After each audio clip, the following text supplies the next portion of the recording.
जी, आपकी आवाज़ अच्छी आ जी। रही है, आप आगे कार्रवाई करें। ओके, धन्यवाद। ठीक है। जय भीम, नमो बुद्धाय आप सभी लोगों को। आज जो कार्यक्रम हमने संचालित किया है, इसकी तैयारी काफ़ी दिनों से चल रही है। आगामी आने वाले 13, 14, 15 मार्च को मान्यवर कांशीराम साहब की जन्म जयंती को लेकर हम ये तैयारी कर रहे हैं। सर्वप्रथम इस कार्यक्रम को प्रारंभ करने के पहले मैं मेरे समस्त महापुरुषों के चरणों में श्रद्धा के सुमन अर्पित करते हुए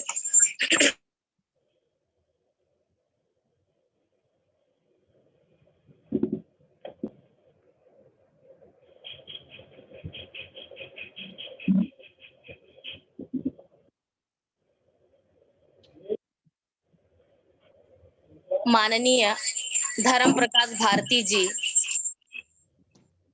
और गुरुजी आचार्य इंजीनियर किशोर साहब जी और इस कार्यक्रम की अध्यक्षता करते हुए माननीय बादल सिंह बौद्ध जी, महिला विंग की अध्यक्ष माननीय अंजुताई एवं समस्त महिला संगठन, आप सभी को सादर जय भीम, नमो बुद्धाय। आज के इस कार्यक्रम को आगे बढ़ाने के लिए जो आज वक्तागण नियुक्त किए गए हैं, मैं स्टेप बाय स्टेप सभी वक्तागणों को आमंत्रित करते जाऊंगी। वो अपने विचार व्यक्त करेंगे। तो मैं सर्वप्रथम आमंत्रित करना चाह रही हूँ माननीय हर्षदीप जी, राष्ट्रीय कार्यकारी सदस्य उड़ीसा आरबीएम से।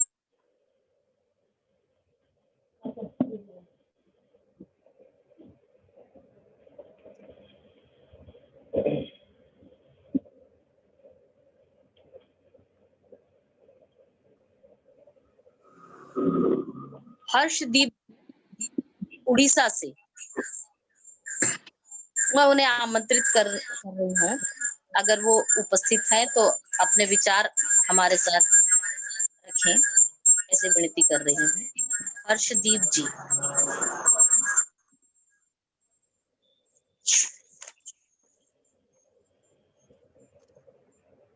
हेलो। हाँ, बादल सिंह जी, जय भीम। हर्षदीप जी उपलब्ध हैं? हर्षदीप जय जी भीम बोल रहा हूँ, हरीशदीप बोल रहा हूँ, हरीशदीप हूँ, उड़ीसा से हरीशदीप। जी जी, जय भीम, नमो बुद्धाय सर। जय भीम, जय भीम, नमो बुद्धाय सर।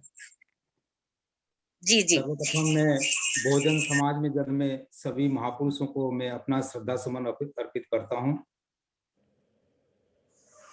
तत्परांत राष्ट्रीय बुद्ध महासभा के संस्थापक धर्म प्रकाश भारतीय जी,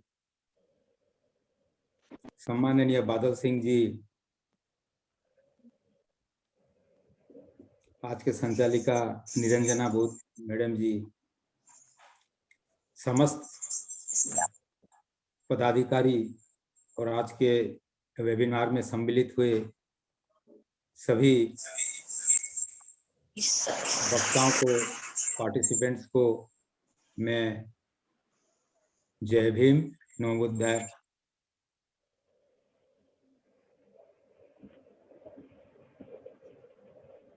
ये जो प्रोग्राम रखा गया है 13, 14, 15 मार्च में बहुजन समीक्षा दिवस के नाम पर राष्ट्रीय बुद्ध महासभा द्वारा, मेरे हिसाब से ये बहुत ही समय के साथ आवश्यकता थी है। हम लोग का हिंदी थोड़ा बोलने का कुछ इतना शुद्ध नहीं है, तो आप लोग मैनेज कर लीजिएगा। इसलिए आवश्यकता थी कि जो आंदोलन जब से चल रहा है, बहुजन आंदोलन, तब से ये समाज ने क्या पाया क्या खोया, इसका समीक्षा जरूर होनी चाहिए। जब समीक्षा होगी तो हमें पता चलेगा कि हम सही रास्ते पे चल रहे हैं या गलत दिशा में चल रहे हैं। उसी को जानने के लिए ये बहुत अच्छा प्रयास है राष्ट्रीय बौद्ध महासभा द्वारा। जैसे हम सभी जानते हैं कि 1956 में बाबा साहेब आम्बेडकर का परिनिर्वाण के बाद भारत में जो बहुजन आंदोलन, दलित आंदोलन या आम्बेडकर का जो आंदोलन था, वही लगभग सुप्त अवस्था में था। और इसी बीच मनुवादी लोग निश्चिंत थे कि ये बहुजन समाज की तरफ से, दलित समाज की तरफ से उन्हें कोई प्रकार का चैलेंज नहीं है, तो हमारे ऊपर हर प्रकार की ज्यादती, अत्याचार, हमारा हक अधिकार छीनने में उन लोग लगे रहे। जैसे कि हम सब जानते हैं कि मान्यवर कांशीराम साहब बाबा साहब के बाद वो ऐसे व्यक्ति हैं जिन्होंने बाबा साहब का मिशन को सारा देश में फैलाया। तो इसीलिए हम लोग नारा भी देते हैं, कांशीराम तेरी नेक कमाई तूने सोची कौम जगाई। ये बात तो सही है, हम नारा तो देते हैं। अगर हम देखें कि कांशीराम साहब का आंदोलन का 50 साल बाद हम लोगों ने वाकई में सोए हैं या जागे हुए हैं, इसका खुले तौर पर समीक्षा होना चाहिए। अगर हम कहें कि हम जागे हुए हैं, तो मैं कहूंगा कि जागे जरूर हैं, पर जितना जागना चाहिए उतना हम नहीं जाग पाए। हमारा जो लक्ष्य था, बाबा साहब का जो लक्ष्य था, वो आज तक हम वो लक्ष्य स्थल में पहुंच नहीं पाए हैं। इसीलिए अगर हम कहें कि हम जागे हुए नहीं हैं, हम सोए हैं, तो ये गलत नहीं होगा। कांशीराम साहब, बाबा साहब जिस कारवां को छोड़ के गए थे, उसी कारवां को आगे लेने का काम कांशीराम, मान्यवर कांशीराम साहब ने किए देश भर में। तो उससे कुछ तो जागृति आई, कुछ तो जागृति आई। जागृति ये आई कि हमारे बहुजन समाज, दलित समाज का लोगों ने उन्हें अपना गुलामी का इतिहास का पता चला, गुलामी का कारण का पता चलने के बाद जगह जगह ये विचार फैलने लगी और बहुत बड़े पैमाने पर जागृति पैदा करने के लिए लोग लगे रहे। विशेषकर कांशीराम का द्वारा बनाए गए बामसेप के सदस्य और DS4 का कार्यकर्ताओं द्वारा। तो बाबा साहब का आंदोलन में जो 3 मुद्दा था, 3 जो उनका जो कमांड था, एजुकेट, एजिटेट एंड ऑर्गेनाइज। हमारे समाज इस 3 कमांड को, 2 ही कमांड को ही पूरा किया। कुछ एजुकेट तो हुए, केवल अपने लिए एजुकेट हुए, समाज के लिए एजुकेट नहीं हो पाए। जबकि बाबा साहब का जो एजुकेट का जो अर्थ था, वो अपने लिए नहीं, समाज को एजुकेट करने के लिए था। उस हिसाब से अगर देखें तो हम समाज में एजुकेट भी नहीं कर पाए। उसके बाद एजिटेट था, उसके बाद संगठन। बाबा साहब को जानने के बाद हमारे लोगों ने संगठन बहुत बना लिया। एजुकेट एवं संगठन के बीच में जो एजिटेट का शब्द था, जो आंदोलन का शब्द था, जो उद्वेलित होने का शब्द था, वो गायब रहा। अगर सही मायने में एजिटेट किए होते तो आज हमारे यही दशा नहीं होती। हम देख रहे हैं, जैसे हम 50 साल 70 साल पहले जिस अवस्था में थे, उस अवस्था में विशेष परिवर्तन लक्ष्य नहीं किया जा रहा। हम ये कहें कि इस बीच भारत का कोने कोने में, गांव-गांव में, गली गली में बाबा साहब का जन्म जयंती हो रहा है। बड़े पैमाने पर धूमधाम से, उसको अगर हम पैमाना के हिसाब से समझें कि ये दलित जागरण है, तो मैं कहूँगा ये हमारी भूल होगी। क्योंकि बाबा साहब का जो आंदोलन था और जिस आंदोलन को कांशीराम साहब ने प्रैक्टिकल तौर पे समाज में लागू करने का जो सोच था, वो सोच केवल आंशिक रूप से ही सफल हो पाया है। कांशीराम साहब के बारे में हम ये कह सकते हैं कि पहले तो उन्होंने इस कौम को, सोती हुई कौम को कुछ झकझोरा, कुछ जगाने के लिए प्रयास किया। कुछ जागे, कुछ अभी भी सोए हुए हैं। उनका सबसे बड़ा उपलब्धि को हम लोग अभी तक भी नहीं समझ पा रहे हैं। मैं ये समझता हूँ बहुत कुछ है, पर मैं सब कुछ कहना नहीं चाहता हूँ। हमारे अम्बेडकरवादी लोग के, अम्बेडकर के विचारधारा लोग, हम लोग पुना पैक्ट बड़े जोर शोर से मनाते हैं। पुना पैक्ट इसलिए मनाते हैं कि उस दिन में हमारे देश में राजनीतिक गुलामी पैदा हुई और कांशीराम साहब का आने तक ये राजनीतिक गुलामी को कैसे खत्म किया जाए किसी ने सोच भी नहीं पाया था। कांशीराम साहब स्वयं भी पुना पैक्ट धिक्कार दिवस मनाते थे, उद्बोधन देते थे, पर उन्होंने केवल धिक्कार ही नहीं किए। जो लॉस इस समाज को हुआ था, जिस राजनीतिक गुलामी हमारे देश में चल रही थी और मनुवादी निश्चित थे कि राजनीतिक तौर पे मनुवाद को, ब्राह्मणवाद को कोई चैलेंज नहीं है, उसी जो धारणा को भी कांशीराम साहब ने तोड़ दी। जब से कांशीराम साहब ने इस धारणा को तोड़ दिए, तब से मनुवादी ज्यादा सक्रिय होने लग गए। उन्होंने हमारे ऊपर अंकुश लगाने की, ये बात को हमारे लोगों ने आज तक समझ नहीं पाए। आज जहां कहीं भी हमारे लोगों में चर्चा होता तो एक ही चर्चा करते हैं कि हमारा संविधान, हमारा डेमोक्रेसी खतरे में है। अगर डेमोक्रेसी और संविधान को बचाना है तो जो लड़ाई लड़ना था वो लड़ाई को हमने छोड़ दी। कांशीराम साहब ने संविधान और डेमोक्रेसी और हमारे रिप्रेजेंटेशन को बचाने के लिए उन्होंने संघर्ष किए।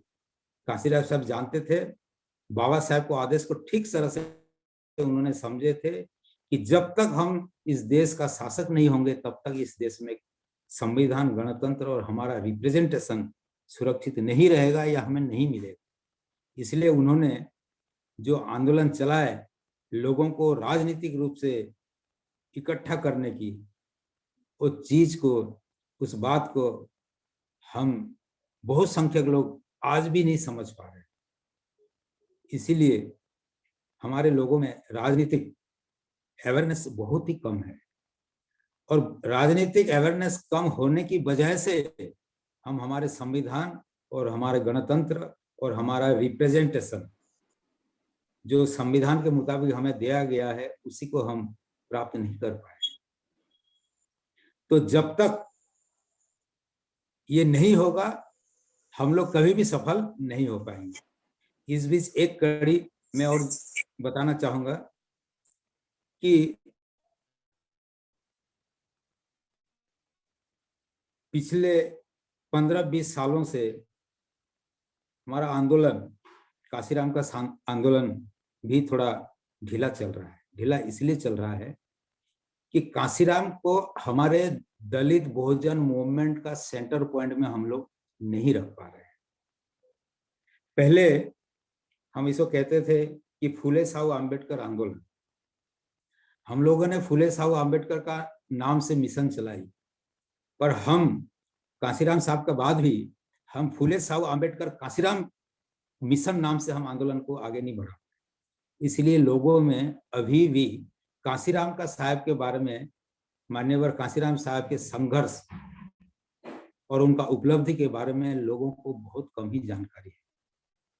और इसका एकमात्र कारण है कि इस बीच हमने लोगों को प्रशिक्षित करने की कोई व्यवस्था नहीं की।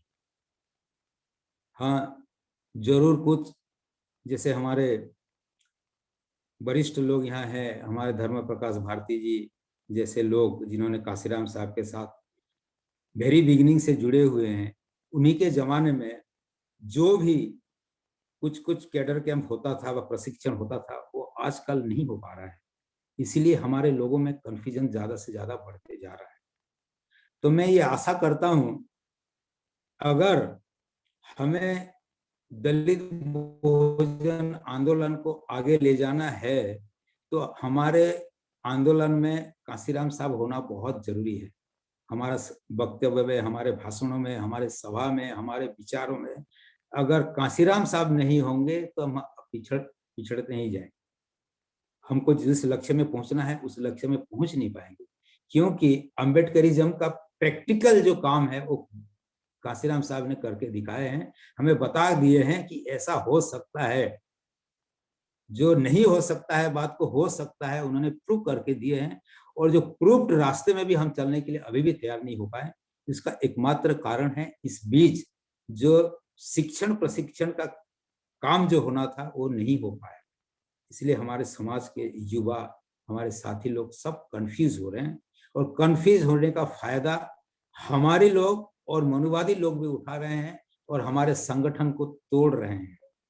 एक तो काशीराम बाबा साहेब आम्बेडकर ने स्पष्ट रूप से ये आदेश दिए थे, ये बताए थे कि जितना ज्यादा दलितों में, बहुजनों में संगठन होगा, आंदोलन उतना कमजोर पड़ेगा। और हमारे साथी लोग, हमारे पढ़े लिखे लोग संगठन बनाने में व्यस्त रहे। बाबा साहब कहते थे कि जितना जल्दी हो सके ये छोटा मोटा संगठन को मर्ज कर देना चाहिए, और बड़े प्लेटफॉर्म में जब तक इकट्ठा नहीं होंगे तब तक मनुवाद, ब्राह्मणवाद व राजनीतिक की सामाजिक और धार्मिक तौर पे हम हमारे ओपोनेंट को हम टक्कर नहीं दे पाए। तो उनका क्लियर आदेश था, हमने उसी को भी नजरअंदाज कर दिया। जो भी हो, देर सवेर हो, राष्ट्रीय बौद्ध महासभा के माध्यम से पुनः ये प्रशिक्षण और समीक्षा करने का जो कार्य किया जा रहा है, मैं उम्मीद करता हूं कि आगे चलकर ये हमारे समाज को सही दिग्दर्शन देगा हमारा आंदोलन चलाने के लिए। और मैं विशेष तौर पे आरबीएम से भी अनुरोध करता हूं कि ये जो आगरा में जो सम्मेलन होगा, जो प्रशिक्षण शिविर होगा, उसके बाद हर प्रांत में, सर मैं सुनाई दे रहा सर? हेलो हेलो जी सुनाई दे रहा है, कंटिन्यू। हर प्रांत में, हर प्रदेश में अगर प्रशिक्षण शिविर लगाया जाए तो हो सकता है ये बहुत ही ज्यादा लाभदायक होगा। क्योंकि अभी जैसे हम उड़ीसा में भी जो तैयारी करके भी ज्यादा से ज्यादा, सर मुझे लगता है कि उड़ीसा से हम 25-30 रिप्रेजेंटेटिव भेजेंगे, उससे ज्यादा लगता नहीं है कि मुझे भेज पाएंगे। अगर हमारे हर प्रांत में किया जाए तो हम इकट्ठा हमारे प्रांत में हम 200-250 लोगों को एक प्रशिक्षण शिविर में ला सकते हैं, जिससे कि हमारा आंदोलन को गति मिल सकता है। तो मैं उम्मीद करता हूं कि राष्ट्रीय महासभा हमारे इस अनुरोध को स्वीकार करेगी। दूसरी बात यह है कि जो तैयारी जो है, हमने तैयारी तो बड़े पैमाने पर उड़ीसा में नहीं कर पाए हैं, इसके बारे में ज्यादा हमारे राज्य संयोजक बता सकते हैं। मैं अपने तरफ से जो भी प्रयास किया हूं उसके बारे में बता सकता हूं कि हम अभी तक 7 लड़कों का, नौजवान को, जैसा कि आदेश था राष्ट्रीय बौद्ध महासभा का कि 18 से 35 साल का अंदर का लोगों को, युवा को भेजा जाए, उस हिसाब से हमने 7 लोगों को चयन करके हमने उनका टिकट, आने जाने का टिकट का व्यवस्था कर दिए हैं, और उनका हम शुल्क भी जमा कर देंगे। मैं इसलिए ये कह रहा हूं कि, और इस वेबिनार में जुड़े हुए सभी लोगों से भी मैं यही एक अनुरोध करूंगा, अगर कोई स्वयं नहीं जा पा रहे हैं तो उन्हीं का माध्यम से, उनका स्पॉन्सरशिप में व उन्हीं का सहायता से लोगों को भेजने का प्रयास किया जाए। हम उसी प्रयास के, हम कुछ साथी ने मिलकर बैठे कि हम अगर नहीं जा पा रहे हैं तो हमें लोगों को भेजना चाहिए। इसी प्रस्तुति के साथ हमने अभी तक 7 लोगों का टिकट किए हैं। उम्मीद किया जा रहा है कि और 5-7 साथियों को हम अगले 2-4 दिन में तैयार करके उन्हीं को सब टिकट विकेट बना के हम उनको भेजने की प्रयास कर रहे हैं। अगले 2-3 दिन में हम आपको जानकारी दे देंगे। और सभी प्रदेशों से अगर यही प्रक्रिया अपनाया जाए, कई लोग कहते हैं मैं तो नहीं जा पा रहा, चुप रह जाते हैं। हम अगर नहीं जा पा रहे हैं तो हमारा भी कोई प्रतिनिधि, हमारा स्टेट का, हमारा प्रांत का तो कोई ना कोई प्रतिनिधि जाना चाहिए, ताकि वो वहां से प्रशिक्षित होकर आके हमारे प्रांत में, हमारे राज्य में वो आंदोलन को आगे बढ़ाए। तो यही होना चाहिए। और मैं उम्मीद करता हूँ, आस्था भी रखता हूँ कि जो जो व्यक्ति भी जाएंगे उस आगरा का प्रशिक्षण शिविर में सही लाइन में समझकर वो आएंगे और हमारे अपने अपने प्रांत में उन लोग इस मूवमेंट को आगे बढ़ाने के लिए ले जाएंगे, ऐसा उम्मीद रखता हूँ। मैं और ज्यादा कुछ कहना नहीं चाहता हूँ, इतना कहकर मेरा वक्तव्य यहाँ समाप्त करता हूँ। जय भीम।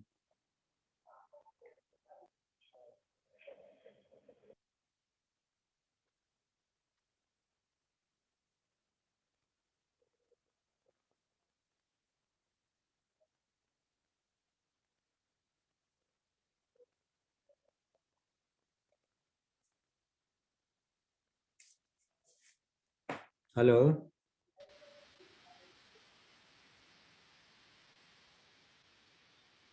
हेलो। हाँ सर, मेरा वक्तव्य समाप्त हुआ। माननीय संचालक Thank you. जी, आगे का संचालन करें। जी जी, बहुत बहुत धन्यवाद हरीशदीप साहब। और आप जो आपने अपनी बात रखी, बहुत गंभीरता से हम उसका भी पालन करेंगे, क्योंकि हमारे जो संस्थापक साहब है वो बहुत आपका एक सेट बंद कर लीजिए, गंभीरता से डिस्टर्ब आ रहा लेकर उसका है। इम्प्लीमेंट। एक सेट बंद कर लीजिए।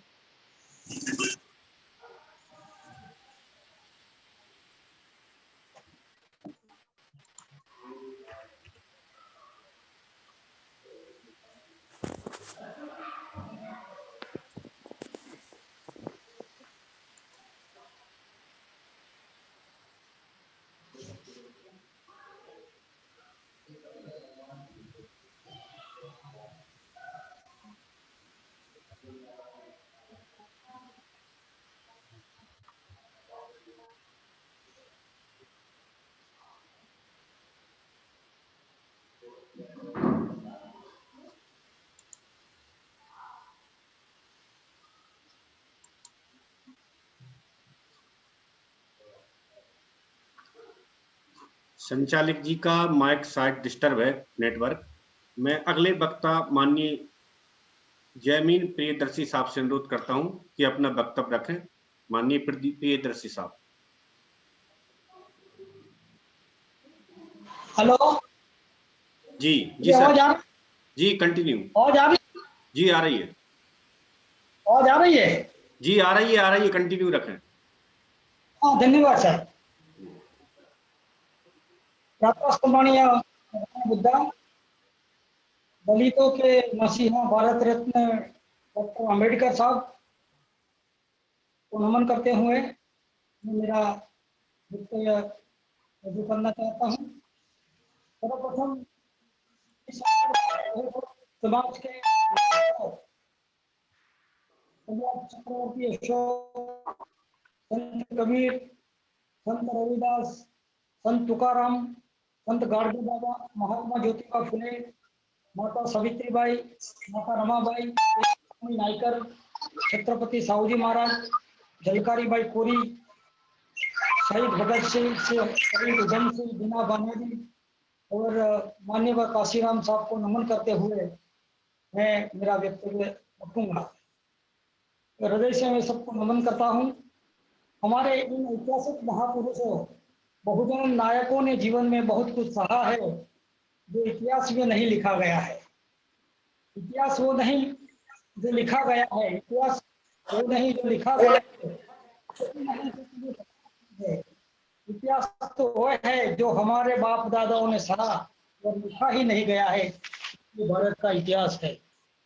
आगामी 13, 14, 15 मार्च को मान्यवर काशीराम साहब की जन्म जयंती तैयारी हेतु इस कार्यक्रम के अध्यक्ष बादल सिंह बोस साहब, राष्ट्रीय अध्यक्ष कार्यवाहक अध्यक्ष संचालिका उपस्थित निरंजना विनोद त्रिपाठी, राष्ट्रीय महासचिव महिला विंग, कार्यक्रम से सभी जुड़े उपासिका को मेरा जय जय।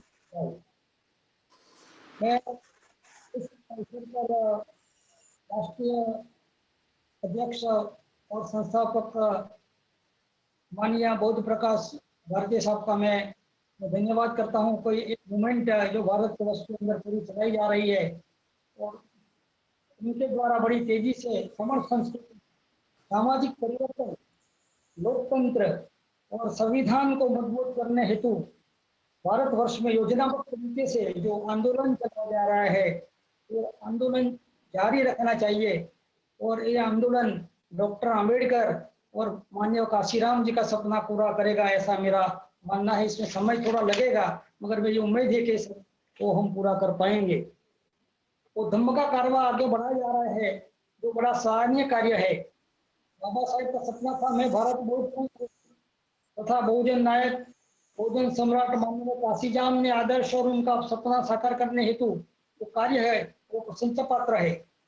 गुजरात में BM पटेल साहब की अगुवाई में RBM से कुछ समय पहले जुड़ा हूँ और हम लोग RBM को संगठन को मजबूत करने के लिए कार्यरत हैं और मैं उम्मीद रखता हूँ कि हम उसको कर पाएंगे।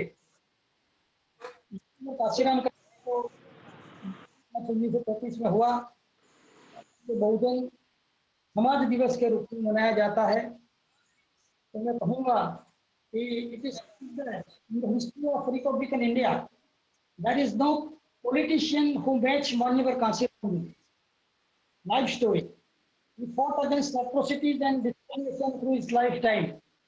उन्होंने पूरा जीवन एट्रोसिटी और डिस्क्रिमिनेशन और कास्ट के लिए जो काम किया है, मेरे ख्याल से डॉक्टर आम्बेडकर के बाद जो किसी ने जो काम किया है तो बहुजन समाज को मान्यवर नायक काशीराम साहब ने किया है। मान्यवर काशीराम साहब एक Indian politician and social reformer, worked for the upliftment and political mobilization of Indian Samaj. His vision of life was equality of and opportunities to downtrodden. His value, his slogan was जिसकी जितनी संख्या भारी उसकी उतनी भागीदारी। He was the leader of masses. वो समाज के नायक थे। His vision of life was to teach the majority to say the power to the democratic means. लोकशाही तांत्रिक तरीके से सत्ता हासिल करने के लिए जो करना है, वो ये समाज को क्या करना है, इसकी राह काशीराम साहब ने बताई है। डॉक्टर बाबा साहब ने वो एक बार कहा था, right on the ball, right on the ball, today you are slave but they will come, you will be ruler of this country. और ये सपना काशीराम साहब ने साकार किया और बहन मायावती जी को यूपी का चीफ मिनिस्टर बनाया और एक बहन जी भारत एक बड़े राज्य की चीफ मिनिस्टर हुई। वो सपना काशीराम साहब का था, वो डॉक्टर बाबा साहेब अम्बेडकर की राह पर चले।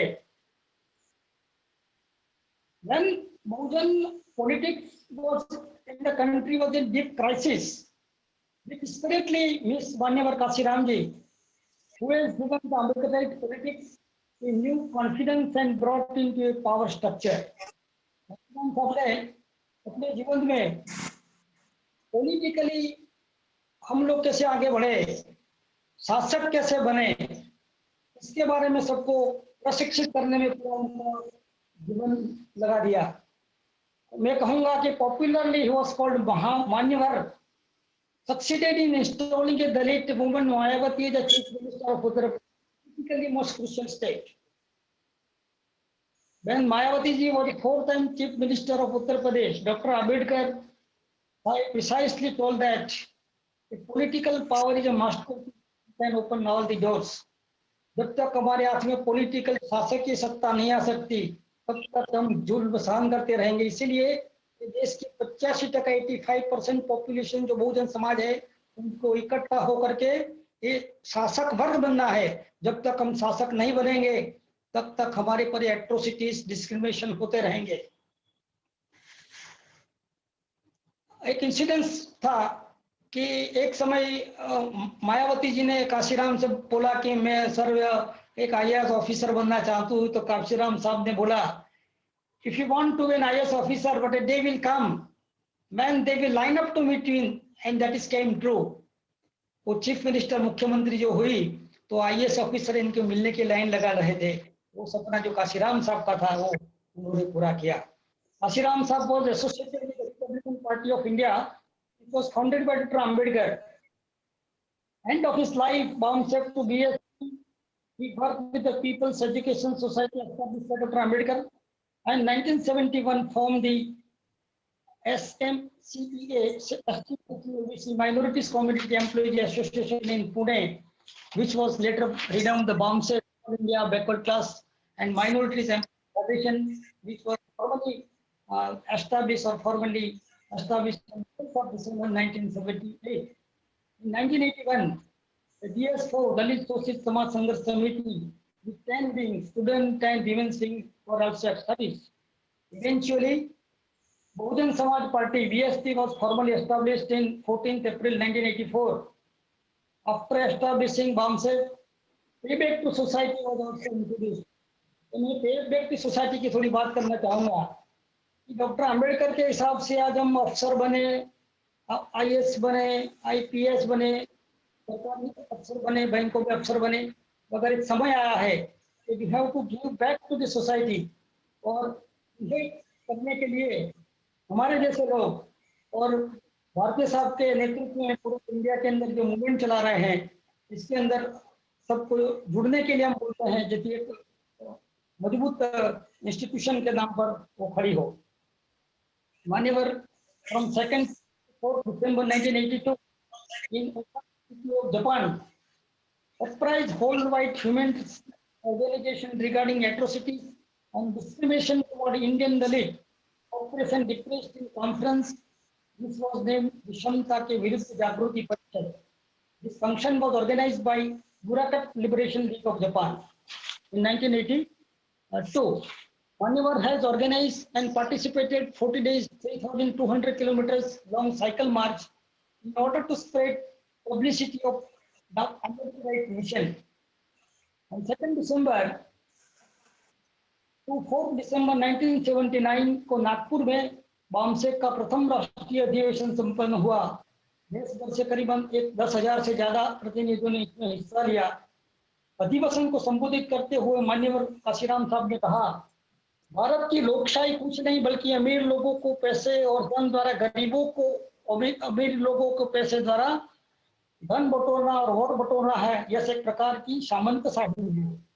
अपने राजनीतिक, आर्थिक, सामाजिक और सांस्कृतिक क्षेत्र को मजबूती प्रदान करने के लिए हमें कोई भी विद्यमान शक्तियों को सहकार करना पड़ेगा जिससे प्राप्त हो सके, परंतु इस प्रक्रिया में अपना स्वभाव स्पष्ट और पारदर्शी होना चाहिए। बाबा साहब ने भी कहा है, the history of India is nothing but the history of moral conflict between Buddhism and Brahmanism. This is the moral conflict between Brahmanism and Buddhism. Kashiram साहब भी कहते थे, अगर तुम बहुजन समाज के लिए संघर्ष न कर पाओ तो विचलित मत होना। अगर तुम बहुजन समाज के लिए संघर्ष न कर पाओ तो विचलित मत होना। बस एक काम करना, बहुजन महापुरुषों के जीवन संघर्ष को पढ़ना, और अगर पढ़कर तुम्हारे शरीर के रोंगटे खड़े हो जाए तो समझ लेना कि तुम बहुजन समाज के लिए संघर्ष कर सकते हो, वरना किताब वहीं पढ़कर फेंक देना।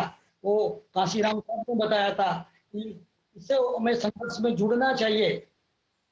जिनका स्वाभिमान मरा हुआ है वह गुलाम है, इसीलिए सिर्फ स्वाभिमानी लोग इस संघर्ष की परिभाषा समझ सकते हैं। जो लोग स्वाभिमानी है इनको संघर्ष की परिभाषा समझ में आती है, बाकी लोग कुछ समझ नहीं सकते। In my opinion I would like to say, mental slave is a mental death. Mental slave is a mental death, and those who has given up their intellectual freedom is nothing but a living coffin of their dead soul. वो मरे हुए आत्मा की कीर्ति वो coffin होती है। इसीलिए साहब कहते थे न्याय चाहिए तो शासक बनो, जो कौन क्रांति नहीं करेगी वो कभी शासक नहीं बनती। इसीलिए हमें क्रांति करने की जरूरत है। ये 85% लोग सामने 15% लोग हमारे पर राज कर रहे हैं और वो जो आता है वो हमें करना पड़ता है, क्योंकि ये 85% लोग एकजुट नहीं है। जिसने काशीराम साहब का मैसेज और डॉक्टर अम्बेडकर साहब का मैसेज जब तो समझ में आएगा, तब मुझे लगता है कि 85% जो एक हो जाए तो मुझे लगता है कि हम शासक बन सकते हैं। न्याय चाहते हैं तो शासक बनना चाहते हो, सुरक्षित बनना चाहते हो तो विचारधारा है, सबको बहुजन समाज को चलाना होगा। मैं छोटी बात करूंगा, ब्राह्मण सदियों से खड़े हैं क्योंकि एक विचारधारा पढ़ रहे हैं, नीचे एक विचारधारा है। हमारी कोई विचारधारा नहीं है, हमारी विचारधारा दोगली है। हम अम्बेडकर साहब को मानते हैं और हिंदू देवी देवियों को भी मानते हैं। किसी ब्राह्मण के घर में जाकर देखो, बाबा साहब की फोटो दिखाई में नहीं मिलेगी। अगर हमारे लोगों में जाओ तो इनके घरों में काल्पनिक देवी फोटो लगी हुई है। ये क्या बताता है? ये हम वो छोड़ नहीं सकते। जब पूरा समाज इसमें से निकल कर निर्दिष्ट हो जाएगा, उसको पता चलेगा कि सही क्या है गलत क्या है, और 85% लोग इकट्ठा हो जाएंगे। ये सरकार देश की 31% से चलती है और 85% लोग इनके गुलाम बन के बैठे हैं। ये देश की आज हालत हुई है। हमारे लोग डॉक्टर अम्बेडकर, महात्मा ज्योतिबा फुले, स्वामी काशीराम साहब को नहीं पढ़ते। जो पढ़ना चाहिए वो लोग नहीं पढ़ते हैं। मगर मैं देखता हूँ गुजरात में लोग गरुड़ पुराण, विष्णु पुराण, रामायण पढ़ते हैं। रामायण के बारे में वो लोग जानते नहीं कि सुप्रीम कोर्ट केस नंबर 291/1971 के जजमेंट में 16 सितंबर 1976 में UP state versus Lalan Singh Yadav में सुप्रीम कोर्ट ने कहा एक काल्पनिक ग्रंथ है और काल्पनिक ग्रंथ को लेकर के हमारे लोग आगे बढ़ रहे हैं। उनको संविधान पढ़ना चाहिए, उनको डॉक्टर अम्बेडकर का लिटरेचर पढ़ना चाहिए, उनको काशीराम को पढ़ना चाहिए और उनको भगवान बुद्ध को पढ़ना चाहिए, उनको महात्मा फुले को पढ़ना चाहिए, उनको संत कबीर को पढ़ना चाहिए। मगर वो लोग में पढ़ते नहीं है। इन लोगों को एजुकेट करना, इन लोगों को ये सही रास्ते पर लाना, ये हमारी एक जिम्मेदारी होती है। काशीराम साहब भी कहते हैं जिस समुदाय का राजनीतिक व्यवस्था में प्रतिनिधित्व नहीं होता, जिस समुदाय का राजनीतिक व्यवस्था में प्रतिनिधित्व नहीं होता, वह समुदाय मर चुका है। A community that does not representation in power, a community that does not represent power, that community is dead. साहब कहते थे काशीराम साहब, सत्ता पाने के लिए आंदोलन की जरूरत होती है। उस जन आंदोलन को वोटों में परिवर्तित करना होता है और वोटों को सीटों में बदलना होता है और सत्ता परिवर्तन करती है। और ये हमारे लिए, हमारे जीवन के लिए, हमारे लिए मिशन और लक्ष्य है और ये मिशन और लक्ष्य को लेकर हमें आगे चलना है। उन्होंने अपने जीवन में अपने घर वालों के नाम एक पत्र भी लिखा था। तो पत्र 24 पन्ने का था। इसमें कुछ अंश में आपको बताऊंगा। मैं कभी घर नहीं जाऊंगा, वो पूरे जीवन अपने घर नहीं गए। कभी अपना घर नहीं खरीदूंगा, गरीबों दलितों का घर ही मेरा घर होगा। सभी रिश्तेदारों से मुक्त रहूंगा। शादी जन्मदिन में मैं नहीं जाऊंगा, मैं नौकरी नहीं करूंगा। और लास्ट में उन्होंने बताया कि जब तक बाबा का सपना पूरा नहीं करूंगा मैं चैन से नहीं बैठूंगा। वो काशीराम ने किया और साहब ने पूरे जीवन में मूवमेंट को आगे चलाने के लिए पूरा जीवन दांव पर लगा दिया। माननीय काशीवर साहब specifically told, we do not want social justice, we want social transformation. Social justice depends on the person in power. Suppose at any one time some good leaders came into power and people get social justice and happy, but when bad people come to power it turns to injustice again. So we want whole social transformation. We don't want social justice, we want whole social transformation. Doctor Baba Sahab को समझना है, doctor Baba Sahab को समझना है तो भगवान बुद्ध को समझना होगा, ज्योतिबा फुले को समझना होगा, संत सम्राट कबीर साहब को समझना होगा। डॉक्टर बाबा साहब को समझना है तो मान्य काशीवर राम साहब को समझना होगा। उनकी जो लड़ाई थी एक विचारधारा की लड़ाई थी, एक लोकतंत्र और ब्राह्मण राष्ट्र के विरुद्ध की लड़ाई थी। ये संविधान वर्सेस मनुस्मृति की लड़ाई है, ये स्वतंत्रता वर्सेस गुलामी की झंझोरी तोड़ने की लड़ाई है, ये अम्बेडकर वादियों और मनुवादियों की लड़ाई है, ये गांधी विचारधारा और अम्बेडकर विचारधारा लड़ाई है, ये अम्बेडकरवाद और ब्राह्मणवाद की लड़ाई है, ये सत्य और सत्य की लड़ाई है, ये न्याय और न्याय की लड़ाई है, ये बुद्धिमान बुद्धिहीन लोगों की लड़ाई है, भोले शरीफ और बदमाश लुटेरों की लड़ाई है।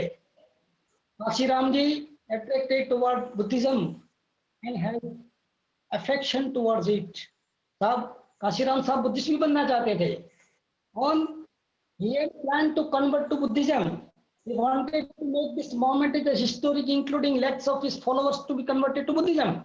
But in 2002, Manyavad Kaशीराम announced his intention for conversion in future on the 50th anniversary of Dr. Ambedkar's conversion, and that is on 14th October 2006. But unfortunately, मुझे कहते बहुत दुख होता है कि मान्यवर काशीराम साहब का निर्वाण 9th October before this moment. वो थोड़े और जिंदा रहे होते तो उनका एक सपना था वो पूरा हो सकता था, मगर हमें लगता है कि ये उनको अधूरा सपना पूरा करने की जिम्मेदारी हमारा पर है। यदि आज महात्मा फुले, पेरियार स्वामी, डॉक्टर अंबेडकर जीवित होते और देखते होते कि एक सपूत उनके सपनों को साकार करने के लिए अपना पूरा जीवन पर लगा दिया है। असल मान्यवर काशीराम जी के साथ आवाज आती है ना?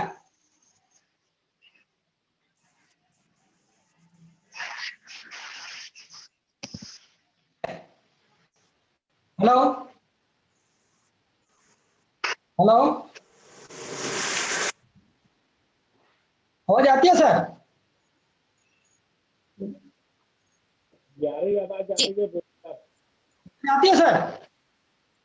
आवाज आ रही है, थोड़ा समय का ध्यान रखिए। आवाज आती है सर? आवाज आ रही है, आपकी आवाज आ रही है। अरे यदि आज महात्मा फुले, पेरियार स्वामी और डॉक्टर अंबेडकर जीवित होते तो देखते कि सपूत उनके अपने सपनों को साकार करने के लिए अपना पूरा जीवन दांव पर लगा दिया। और अंत में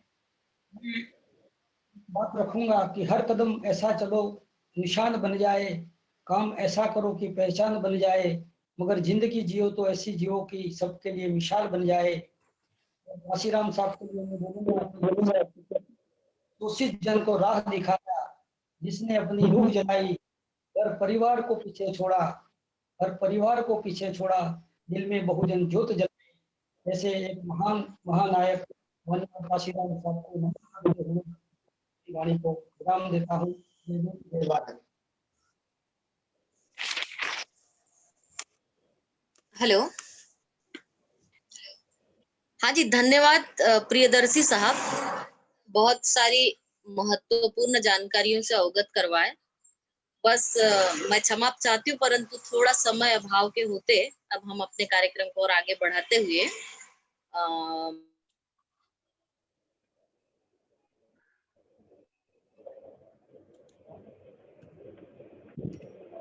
दिनेश बाबू जी एब्सेंट है, एसपी बैरवा जी को दीजिए माननीय संचालक जी।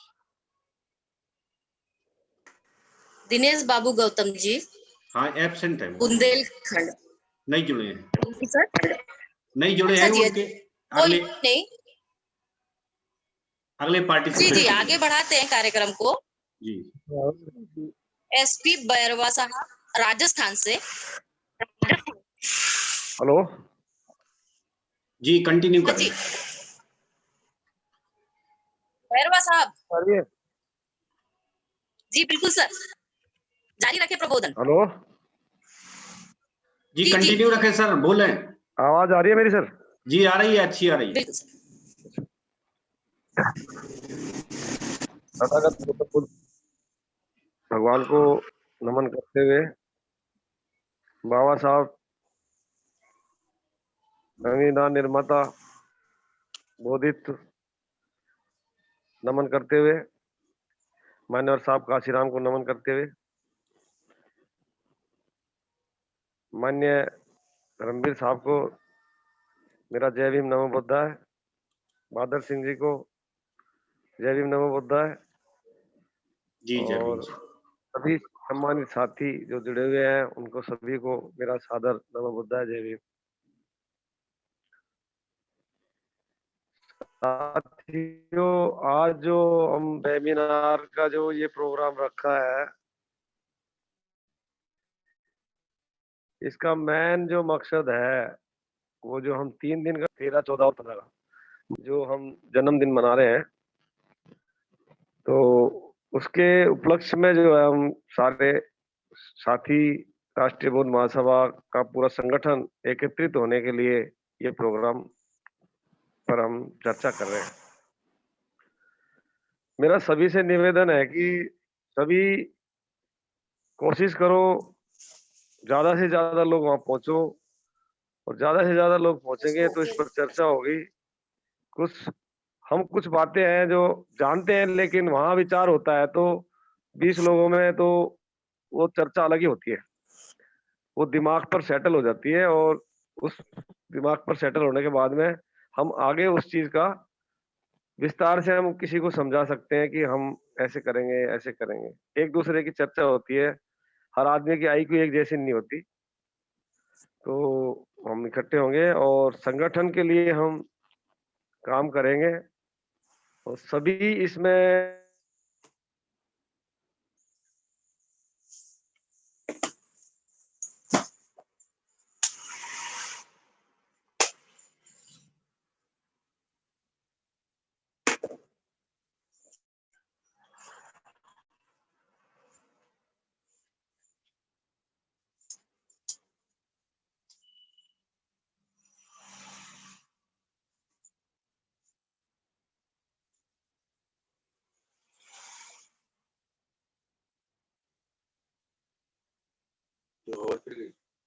नेटवर्क का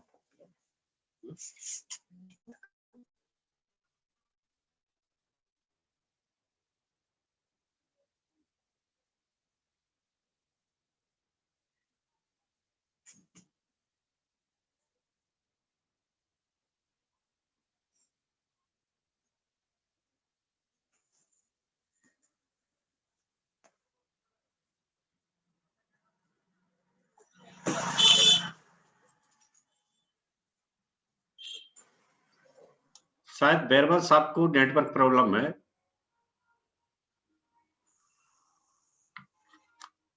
जी। जगदीश चंद्र बौद्ध जी दिख नहीं रहे हैं। जी जी जी, जगदीश चंद्र बौद्ध जी ना, नहीं दिख रहे हैं। आप ऐसे करें कि हरियाणा प्रदेश। ठीक ठीक सर, मैं आगे बढ़ाती कार्यक्रम को। जी माननीय ऋषिपाल रवि जी, प्रदेश संयोजक उत्तराखंड। ऋषिपाल रवि बैरबल साहब आ गए हैं। Coming back. साहब आ गए। जी तो हाँ, मेरा सभी को जय भीम जी बैरवा साहब।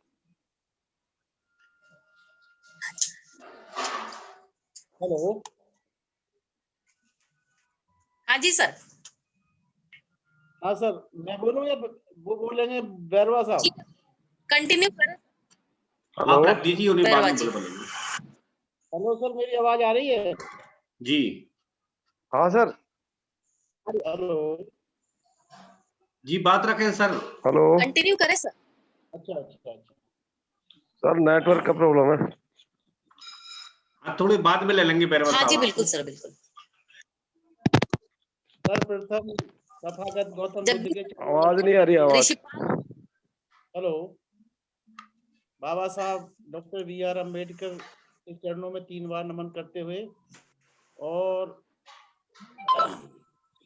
हमारे संस्थापक राष्ट्रीय अध्यक्ष मान्यवर धर्म प्रकाश भारती जी को नमन करते हुए, तथा सभी केंद्रीय पदाधिकारी जो वेबिनार में जुड़े हुए हैं, सबको मेरा नमन। और जितने भी इस वेबिनार में साथी लोग जुड़े हुए हैं, सबको मेरा जय भीम नमो बुद्धाय।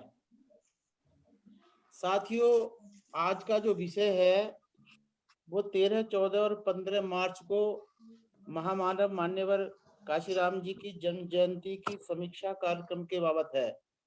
तो इस बाबत मैं अपने उत्तराखंड के बारे में बता दूं कि मैंने सभी लोगों से संपर्क किया और संपर्क करने के बाद, क्योंकि हमारे यहाँ 2 मंडल हैं और उत्तराखंड की कुछ विषम परिस्थिति भी है, तो मैं ये समझता हूँ कि जैसी कि मुझे रिपोर्ट है तो कम से कम 30 आदमी, 30 या 32 व्यक्ति जो है उत्तराखंड से आएंगे।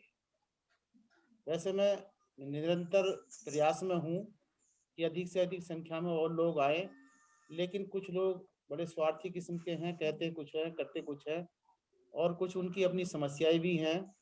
तो इस प्रकार से मैं समझता हूँ कि प्रयास शायद हो सकता है कि हमारे सफल हों, कि हमारे जो संख्या दी गई है हम उस टारगेट को अचीवमेंट कर ले।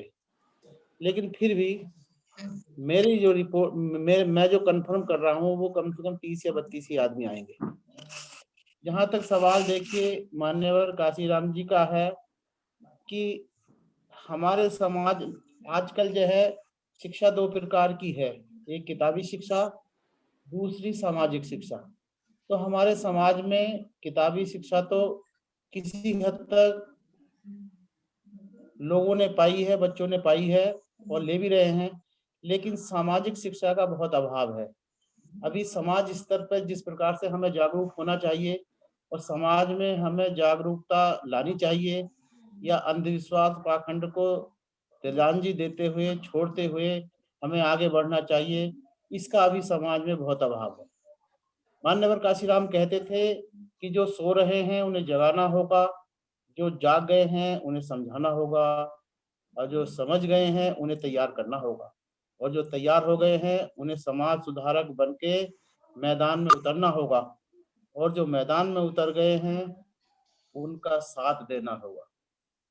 तो इसी ध्येय को, इसी लक्ष्य को ध्यान में रखते हुए हमारे मान्यवर जो राष्ट्रीय अध्यक्ष हैं धर्म प्रकाश भारती जी इस कारवा को आगे बढ़ा रहे हैं। मैं समझता हूँ कि हमें भारती जी का तहे दिल से शुक्रिया अदा करने के साथ साथ उनका जो भी आदेश निर्देश मिले उसे जो है उसका हमें पालन करना चाहिए, और तभी जो है हम मान्यवर काशीराम के सपनों का साकार कर सकेंगे और उनके अनुसार जैसा वो चाहते थे वैसा समाज का निर्माण कर सकेंगे।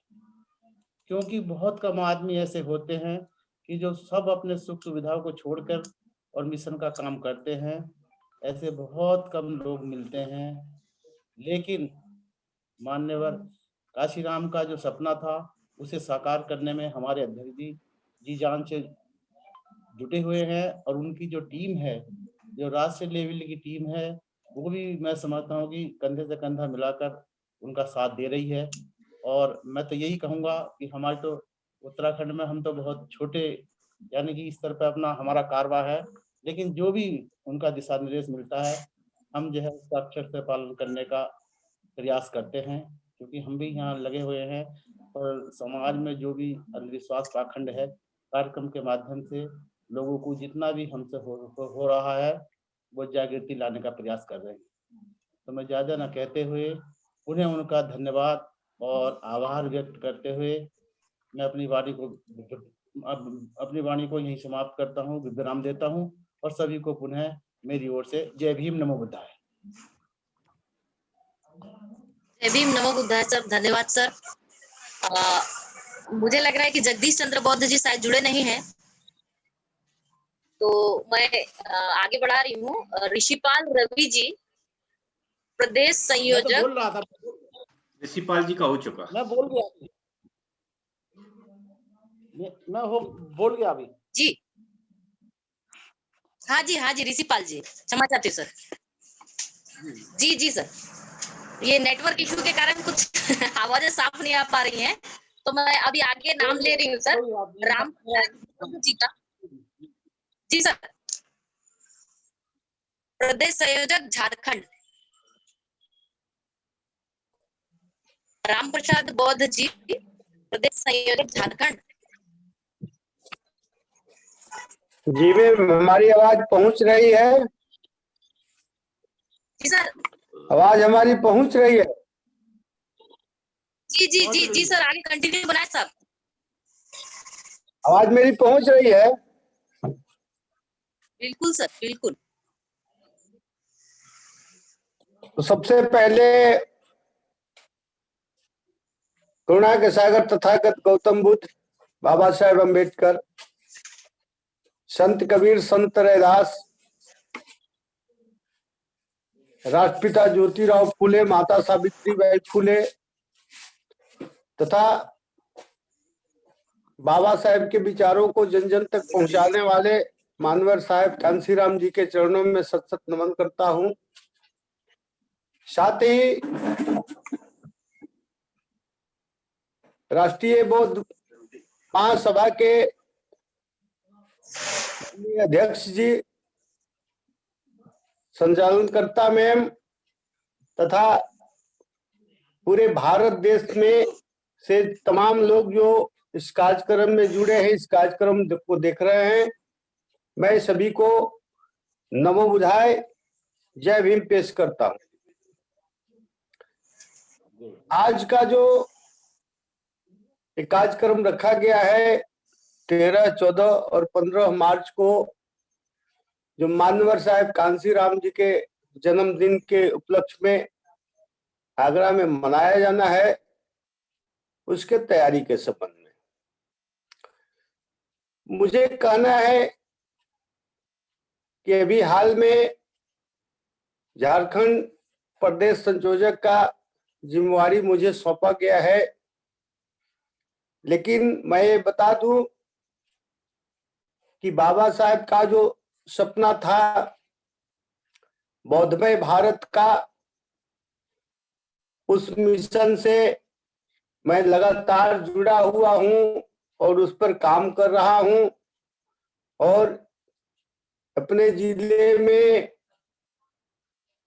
ऐसे झारखंड राज्य काफी पिछड़ा जिला माना जाता है, यहाँ शिक्षा का जो स्तर है काफी नीचे है, हमारे समाज के लोग शिक्षित नहीं हैं, जागरूक नहीं हैं, और ऐसे ऐसे इलाके हैं जहाँ बाबा साहब का, तथागत महात्मा बुद्ध का या मानवर साहब का विचार जहाँ नहीं पहुंचा है, हम लोग टीम बना के और वैसे जगहों में इनके विचारों का पहुंचाने का काम कर रहे हैं। और बात रही राष्ट्रीय बौद्ध महासभा के कार्यक्रम में आने का, तो मेरे काफी प्रयास के बाद झारखंड से अभी तक 3-4 लोगों का ही टिकट कंफर्म हुआ है और मैं आगे लगातार इसमें लगा हुआ हूं, लेकिन कुछ व्यवधान आ रहे हैं। इसमें हमारे स्टेट में शादी वगैरह का भी लगन है, जिसमें काफी लोग उसमें इन्वॉल्व हैं, जिनके घरों में शादियां हैं, तो वैसे जो लोग आने वाले थे वो भी अब अपना असमर्थता व्यक्त कर रहे हैं। लेकिन मेरा ये अपील है पूरे देश के बौद्ध धर्म प्रेमियों से कि जो तथागत बुद्ध का विचार है, बाबा साहेब अम्बेडकर का विचार है, मानवर साहेब कांसीराम का है, उसको अपने अपने जिलों में, अपने अपने स्टेट में और टीम बनाकर इनके विचारों को प्रचार प्रसार करना होगा, तब बाबा साहेब के सपनों को, भारत का जो सपना था उसको हम साकार कर पाएंगे। तो ज्यादा कुछ ना बोलते हुए मुझे यही कहना है कि जहां से पूरे देश से जितने भी धर्म प्रेमी हो वो आगरा पहुंचे, और मेरा भी यही प्रयास है और सब लोगों का यही प्रयास होना चाहिए कि बाबा साहब के जब हमको सपना को साकार करना है तो उस मिशन में हमको बदलना पड़ेगा, उस मिशन को हमको आगे बढ़ाना पड़ेगा। बाबा साहब ने कहा था कि आज जो है तुम कारवां देख रहे हो, बहुत मेहनत मशक्कत से अपने बच्चों की कुर्बानी देकर मैं यहाँ तक लाया हूँ, और हो के तो उस कारवां को आगे बढ़ाना है, तो किसी भी कीमत पर उस कारवां को पीछे मत जाने देना। तो धर्म प्रेमियों, मुझे कहना है कि हम लोग बाबा साहब को कि कारवा जो है उसको बढ़ाने का काम कर रहे हैं। उसको आगे बढ़ाने में हम लोग अपना जो समय दे पा रहा हूँ। मैं सरकारी सेवा से सेवानिवृत्त हूँ, लेकिन मैं अपने समाज को ये बता दिया है, ये घोषणा कर दिया है कि बाकी का जो मेरा जीवन है बाबा साहेब के, तथागत बुद्ध के विचारों को प्रचार प्रसार करने में ही मेरा समय जाएगा। मैं इतना ही बात बोलकर मैं इस कार्यक्रम का जो आयोजन किया है इसके लिए मैं राष्ट्रीय अध्यक्ष जी को बहुत बहुत साधुवाद देना चाहता हूं, तथा मुझे जो बोलने का मौका दिया गया इसके लिए मैं दिल से आभारी हूं। और इन्हीं चंद बातों के साथ मैं अपनी बातों को यही विराम देता हूं। एक बार फिर से नमो बुद्धाय, जय भीम। साधु साधु साधु सर, आपने तो डेडिकेशन वाली पूरी बात रखी और निश्चित तौर पर आपका बहुत बड़ा योगदान है। मैं फिर से आपका धन्यवाद करती हूँ, साधुवाद करती हूँ। और आगे मैं इंजीनियर रमेश चंद्र जी बनगोत्रा प्रदेश सह संयोजक जम्मू कश्मीर को मैं आमंत्रित करना चाहती हूँ। रमेश चंद्र बनगोत्रा जी, जम्मू कश्मीर। उपस्थित नहीं है जी सर। तो कार्यक्रम को फिर आगे बढ़ाते हुए माननीय राजकुमार विद्यार्थी जी, राजकुमार जी भी नहीं सह है। संयोजक राजकुमार जी भी एब्सेंट है जी। ओके। माननीय योगेश गौतम जी, प्रदेश सह संयोजक दिल्ली। जी उपस्थित हैं वो। जी जी, योगेश गौतम जी दिल्ली से। हेलो, मेरी आवाज पहुंच रही है? हाँ बिल्कुल सर, बिल्कुल। सभी को जय भीम, नमो बुद्धाय। जय भीम।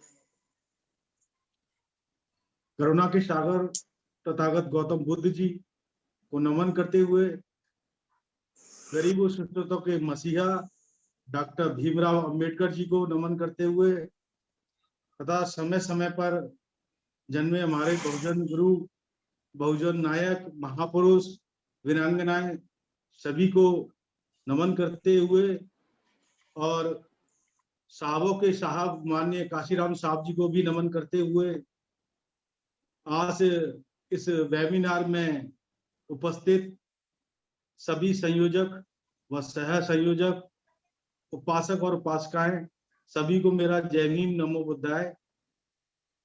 और राष्ट्रीय बौद्ध महासभा के राष्ट्रीय अध्यक्ष माननीय धर्म प्रकाश बौद्ध जी को भी मेरा जय भीम। आज की अध्यक्षता कर रहे राष्ट्रीय बौद्ध महासभा के राष्ट्रीय कार्यवाहक अध्यक्ष जी माननीय बादल सिंह बौद्ध जी, और आज इस वेबिनार की संचालन कर रही उपासिका निरंजना विनोद पिपर जी को भी मेरा जय भीम, नमो बुद्धाय। मेरी आवाज आ रही है? जी जी, जय भीम सर। मुझे कंटिन्यू। जी जी सर। दिल्ली प्रदेश का सह संयोजक होने के नाते सर, मुझे जो आदेश मिले हैं मैं उस पे पूरा खरा उतरने की कोशिश कर रहा हूं। कम से कम अभी तक 10-15 लोगों की मुझे आश्वासन दिया गया है, क्योंकि टिकट अभी कंफर्म इसलिए नहीं कराई है क्योंकि दिल्ली से अगर आप 2-2.5 घंटे का रास्ता है तो वो ज्यादा इसमें कंफर्म नहीं दे पा रहे हैं, लेकिन आश्वासन दे दिया है कि हम अवश्य पहुंचेंगे, और ऐसा मैं मानता भी हूं। और कुछ यहाँ के ज्यादातर मिशनरी लोग हैं, बुद्धिजीवी भी लोग हैं, कुछ 3 दिन का जो समय दिया गया है उसमें थोड़ा सा प्रॉब्लम बता रहे थे कि 3 दिन का टाइम बहुत ज्यादा है, लेकिन मैंने फिर भी उनसे आग्रह किया है कि कम से कम जितना हो सके आप कम से कम कोशिश करें, और आप न जाके अपने किसी भी व्यक्ति को मुझे सचेत कर दे, और मैं उनसे बात करके बात करके उनसे समझाना चाहता हूं कि वो भी 3 दिन का दिवसीय कार्यक्रम जो माननीय काशीराम साहब की जन्म जयंती का प्रोग्राम बनाया जा रहा है, तो फिर भी लोगों से काफी चर्चा हो रही है। और एक मैं एक मानसिकता को लेके भी बताना चाह रहा हूँ। यहाँ पे सारे संयोजक हैं, जो सह संयोजक है और सदस्यगण जितने भी हैं, कभी कभी हमारे मन में एक बात होती है कि हमें इस व्यक्ति को इस कार्यक्रम का न्योता नहीं देना चाहिए। सोचते हैं कि शायद ये व्यक्ति किसी दूसरी संस्था, राष्ट्रीय बौद्ध महासभा से हटके किसी और संस्था से जुड़ा होगा, तो हो सकता है ये हमारे कार्यक्रम में नहीं आएगा। तो मैं सभी से, उन संयोजक जी से अनुरोध करता हूं कि ये मन में विचार आए भी तो इस विचार को माने नहीं, कम से कम उन्हें एक बार निमंत्रण जरूर दें। और आप जो निमंत्रण पेपर जो सभी के व्हाट्सएप पे पहुंच गया होगा, जैसा कि मैंने उसकी कॉपी निकलवा के फोटो कॉपी करा ली है, और मैं सारी जगह जैसे बौद्ध विहार है, जितने भी अपने मिलने वाले हैं उनको वो पर्चे दे दिए, उनसे बोल दिया किसी और को बता देना, और लास्ट में अपना एक कॉन्टेक्ट नंबर लिख दें, या अपना कार्ड कोई बनाया हो तो उसको साथ में दे दें, जिससे, क्योंकि ज्यादातर लोगों पे ये बात पहुंचेगी तो शायद किसी का मन बन जाए आने के लिए, तो वो आपको जरूर सूचित करेगा। और नहीं भी बात पहुंचेगी तो कम से कम राष्ट्रीय बौद्ध महासभा काम कर रही है, ये भी कम से कम बात उसे पता चलेगी कि ये 3 दिवसीय कार्यक्रम और व्हाट्सएप की आईडी, ये सारी चीजें प्रोवाइड कराने से उनको पूरा हमारी राष्ट्रीय बौद्ध महासभा का पूरा प्रचार भी होगा। क्योंकि कुछ ही गिने चुने लोगों तक ही आप बात बताओगे, कुछ लोगों को पता नहीं होगा, तो ये भी थोड़ा सा हम लोगों को सोचना होगा।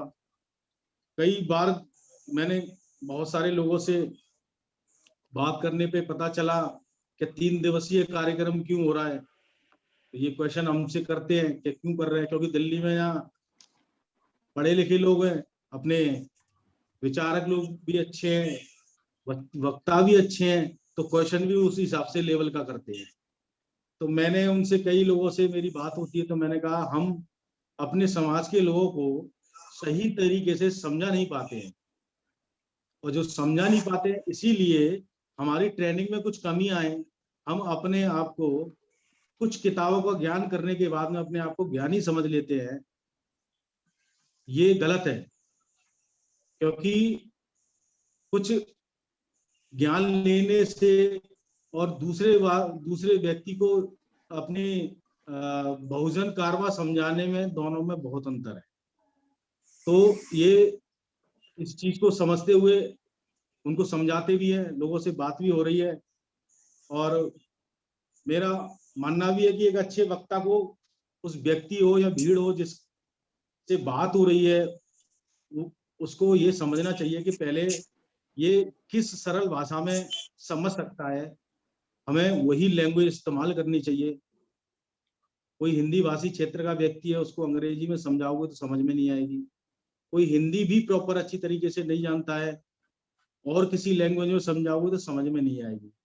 तो ये 3 दिवसीय जो कार्यक्रम हो रहा है, हमारे आचार्य जी, राष्ट्रीय आचार्य जी हमें जो प्रशिक्षण देंगे, वो इसी बात के लिए, तो हमें किस तरीके से लोगों को समझाना चाहिए, किस तरीके से हमें अपनी बात रखनी चाहिए, जिससे उस बात में वजन हो और लोग समझने का प्रयास करें। क्योंकि आप लोगों को भी ये फेस होता होगा कि कितनी वो राष्ट्रीय बौद्ध महासभा या कितनी बौद्ध महासभा चलाएंगे। उन व्यक्तियों को भी मैं यही बताता हूँ कि कितने मंदिर, कितने धार्मिक जगह हैं, क्या कभी आपने ये पूछा है कि इतने मंदिर क्यों खुल गए हैं? तो ऐसे भी हमारे समाज में लोग हैं, वो सोचते हैं कि इन्होंने अपनी अलग अलग बौद्ध महासभाएं चला ली है, क्योंकि उनको थोड़ा सा ज्ञान नहीं है, और उनको, उनकी गलती नहीं है, ये गलती हमारी ये है कि हम उनको ये बात बता नहीं पाए। तो हम ऐसा नहीं मानते कि उनकी गलती है, हमारी गलती, हम इसको स्वीकार करते हैं। और इसी में ये है कि जो लोग नहीं आने के इच्छुक हैं, लेकिन वो तन से नहीं आ सकते, लेकिन आर्थिक मदद वो कर सकते हैं, तो सभी संयोजकों से मेरा अनुरोध है कि कम से कम उनसे आर्थिक सहयोग लें और केंद्रीय कार्यालय को ज्यादा से ज्यादा सहयोग करें, जिससे जितने भी मीटिंग में उपस्थित होने वाले लोगों के लिए खर्चा वो सब और बहन हो सके, सुविधा अच्छी मिल सके। क्योंकि आज की टाइम पे सारी चीजें महंगाई है देखते हुए जो पैसे का अनुदान लिया जा रहा है वो उतना 3 दिन के लिए कैपेबल नहीं है, लेकिन फिर भी समझदार लोग इस चीज को समझते हैं। ज्यादा समय ना लेते हुए इन्हीं बातों को मैं अपनी वाणी को विराम देता हूं और अंत में सभी को जय भीम, नमो बुद्धाय।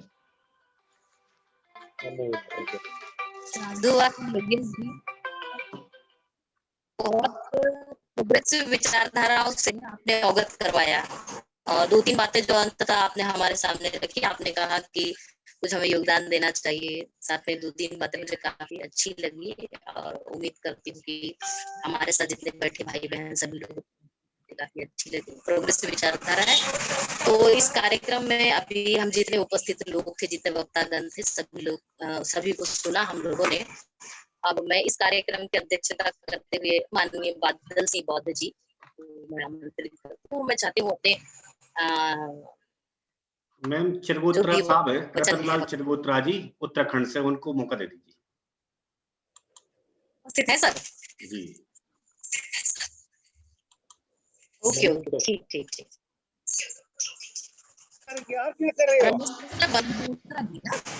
जी सर।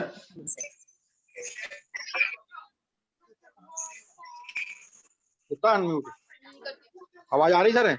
जी आ रही है। जी बिल्कुल। बहुजन समाज में जन्मे संतों गुरुओं को नमस्कार करते हुए आज के इस व्यावरण में जो समीक्षा का विषय रखा है वो तो सबको मालूम है कि 12-13 मार्च को 13-14-15 मार्च को जो मान्यवर कांशीराम साहब के जन्मदिन पर इसकी तैयारी है, तो उसके लिए हमें बढ़ चढ़कर हिस्सा लेने की जरूरत है। लेकिन मैं एक बात जो मैं कहना चाहता हूँ पूरे समाज से और पूरे खास करके जम्मू कश्मीर के भी साथियों से, कि दिन भर जब हम सारा दिन अपने व्हाट्सएप पर या फेसबुक पर देखते हैं कि ऐसे मैसेज रोज आते हैं, बाबा साहब ने ये कहा, कांशीराम साहब ने ये कहा और महात्मा ज्योतिराव फूले ने ये कहा और महात्मा गौतम बुद्ध के ये शिक्षाएं हैं। लेकिन जब मैं समझता हूँ कि हम लोग कहने में बहुत कुछ कहते हैं, लेकिन जब करने की बात आती है तो हम पीछे सट जाते हैं। ऐसी भावना के कारण ही आज हम बाबा साहब के बताए हुए रास्ते को सिर्फ जान कर और फिर उस पर अमल ना करके, उसी वजह से हम आज अपने आप को एक पिछड़े हुए समाज की तरह महसूस भी करते हैं और हैं भी हैं।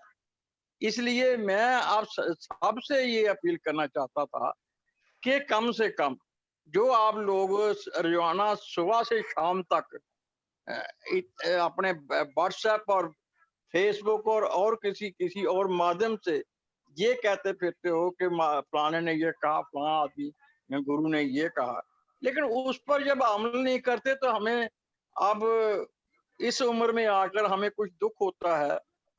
और फिर हम भी समझते हैं कि जब मान्यवर कांशीराम साहब आए तो बाबा साहब डॉक्टर अम्बेडकर को तो हमने देखा नहीं था, लेकिन बाबा कांशीराम साहब के आने के बाद जब हमने उनके साथ काम किया, हम भी अपने आप को कुछ कसूरवार महसूस करते हैं कि जब वो जिंदा थे और जब वो कुछ कर पा रहे थे तब भी हम उसको लाइटली लेते रहे।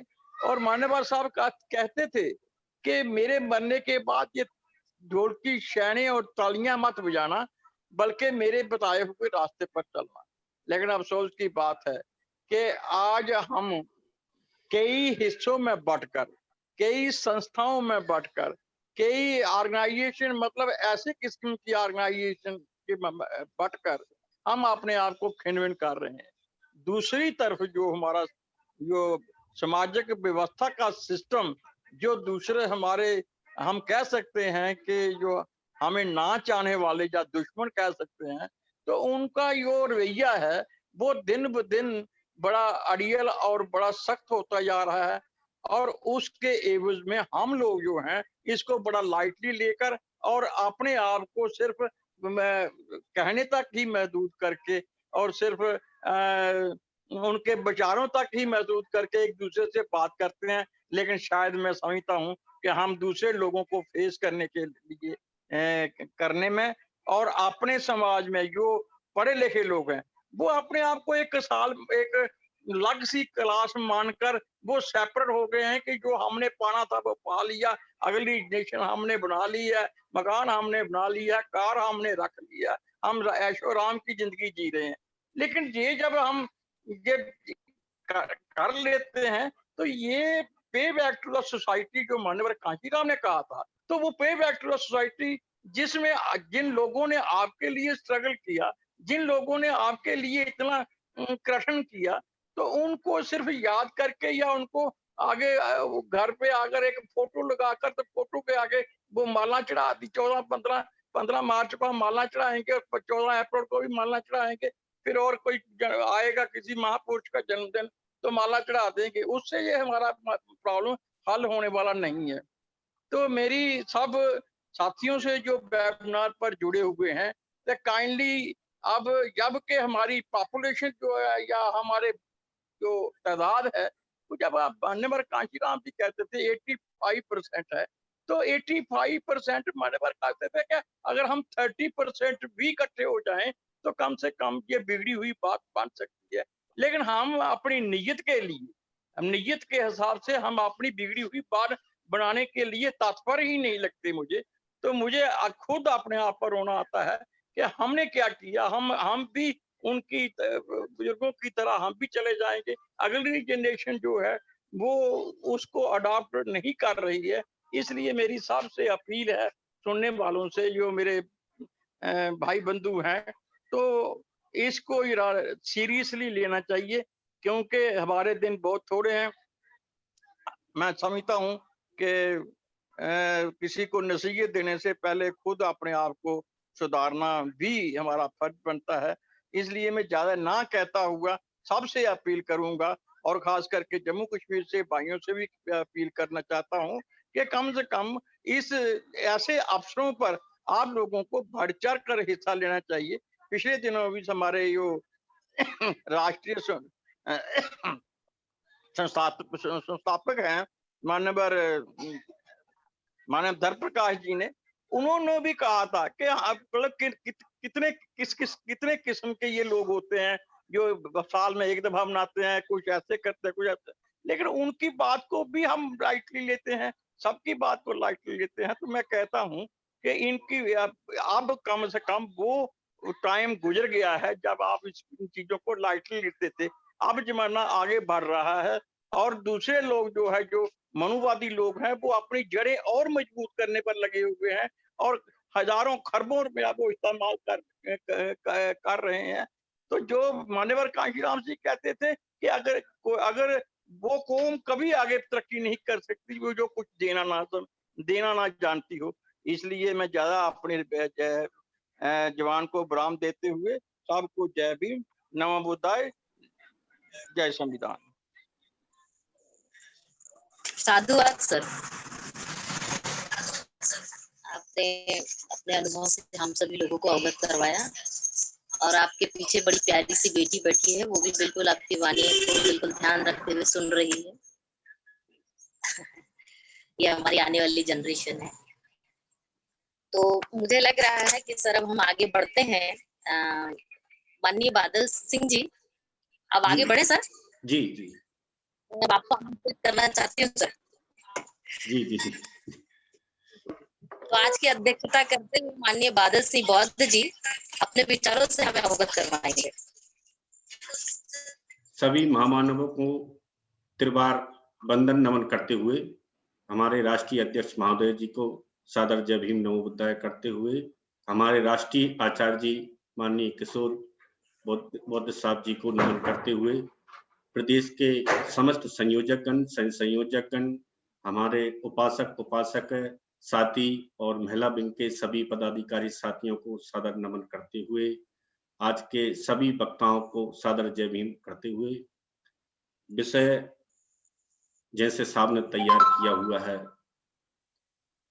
कि मान्यवर साहब की 87वीं जयंती की तैयारी हेतु आप अपने अपने प्रदेश, अपने अपने संभाग, अपने अपने तहसील से कितनी साथियों के साथ कितनी तैयारी से आएंगे, इसके लिए साहब ने ये मुख्यतः विषय पर लंबे समय से चर्चा कराई हुई है। ये विषय के अनुसार ही तैयारी के साथ, उत्साह के साथ हमको आना था और उसमें बहुत सारे विचार भी साथियों के आए हुए हैं। तो मान्यवर साहब का जब हम जीवन देखते हैं, जैसा हमें माननीय संस्थापक जी ने बताया, आचार्य जी ने बताया, तो महापुरुषों की विचारधारा जो वास्तविक रूप से समाज में जानी चाहिए थी, वह किस प्रकार से जाना चाहिए, इसकी सर्वोत्तम व्याख्या मान्यवर कांसीराम साहब ने की। अंबेडकर बात की सही व्याख्या मान्यवर कांसीराम साहब ने की बहुजन समाज के समक्ष, और विचारधारा को पलटने वाले जो चमचे हुआ करते थे, उन जो पलट देते थे विचारधारा को, उन चमचों से निपटने के लिए किस प्रकार की योजना बनाई जानी चाहिए, ये विचारधारा मान्यवर कांसीराम साहब ने दी। और जैसे कि बाबा साहब ने कहा कि आज से ये भारत देश गणतंत्र होने जा रहा है 26 जनवरी 1950, और आज से हम दोहरी मानसिकता में जिएंगे। राजनीति में तो हमारी बराबरी रहेगी, लेकिन सामाजिक आर्थिक रूप से हमारी गैर बराबरी रहेगी, और इस गैर बराबरी के कारण हम असमानता का जीवन जिएंगे। तो संसद में बैठे हुए असमानतावादी विचारधारा के पोषक साथियों ने, जो जहां बैठे थे एमपी गंज, उन्होंने कहा कि बाबा साहब राजनीति में बहुजन समाज के भ्रूण को जन्म दे चुके हैं। हम इस भ्रूण को ही गर्भपात करके इस विचारधारा को पलटने वाले अच्छे चमचे पैदा करेंगे। तो बाबा साहब के थमे कारवा को यदि किसी ने पुनः आगे दिशा गति प्रदान की, तो वे सिर्फ और सिर्फ मान्यवर कांसीराम साहब हैं, जिन्होंने ना तो कभी बाबा साहब को देखा और ना ही कभी बाबा साहब को सुना, ना ही उनको इस प्रकार का कोई अवसर प्राप्त हुआ। इतिहास उन्हें बाबा साहब के कारवा के असली वारिस के रूप में दोहराता हुआ आज नजर आ रहा है। चमचा युग अंग्रेजी में लिखी हुई मान्यवर साहब की एकमात्र पुस्तक है, परंतु असमानतावादियों के षड्यंत्र को उजागर करने के लिए तथा समानतावादियों का उत्साहवर्धन व मार्गदर्शन करने के लिए चमचा युग एक बहुत ही परिपूर्ण पुस्तक है। मान्यवर कांसीराम साहब द्वारा संगठन की बारीकियों से बहुजन समाज को या बहुजन समाज के सामने एक प्रकाश स्तंभ की तरह प्रस्तुत किया, जिससे करोड़ों बहुजनों में चेतना जागी। महापुरुषों के त्याग बलिदान से प्रेरित होकर मान्यवर कांसीराम साहब के कुशल नेतृत्व व मार्गदर्शन में लाखों कार्यकर्ता तैयार होकर निकल पड़े। मानवतावाद, समानतावाद, अंबेडकरवाद न केवल पुनर्जीवित हुआ, अब तो त्वरित गति से गतिमान हुआ। अपने चाहे हुए अभीष्ट कारवा जो बाबा साहब ने चाहा था, उसको समाज में, बहुजन समाज में मान्यवर साहब ने रखा।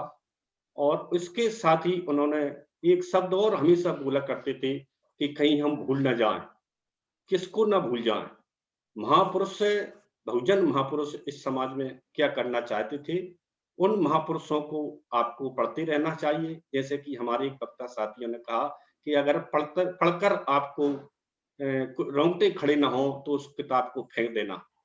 तो यही एक मान्यवर साहब ने हल्का सा सूत्र दिया था कि कहीं हम भूल ना जाएं। तो इसी कड़ी को आगे बढ़ाने के लिए माननीय संस्थापक जी ने मान्यवर साहब का 3 दिवसीय सेमिनार और प्रदेश से आए हुए समस्त विचारक संयोजक के विचार को जानने के बाद आज के दौर में हमें मानवर साहब की विचारधारा को किस प्रकार से आगे बढ़ाना है, क्योंकि आज के दौर के बहुजन समाज के रियल पायोनियर मानवर कांशीराम साहब हैं। अगर मानवर कांशीराम साहब के बगैर हम आगे बढ़ते हैं तो कहीं ना कहीं समाज को धोखा देते हुए नजर आएंगे।